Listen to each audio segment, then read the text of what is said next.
True Religion. True Religion. Dua helai dah weh. True Religion. Ni kita mai pasar malam luar negara ni ah. Kira yang hak tular ni ah. Hak tular weh. Motosikal. Start motor aku. Agak tak nak pakai beg IKEA. Bismillahirrahmanirrahim. Bismillahirrahmanirrahim.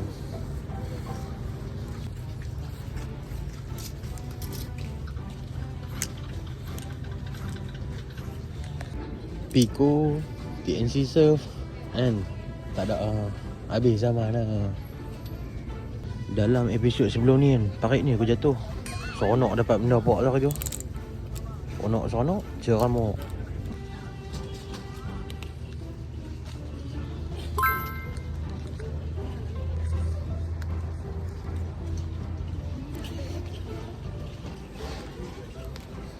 True Religion. True Religion. Dua helai dah weh. True Religion.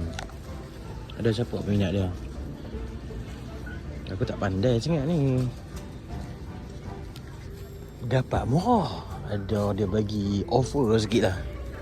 Dan ni kita pergi kedai satu gear. Rasa macam ada rasa tak tahu main menjaga tak menjaga kan.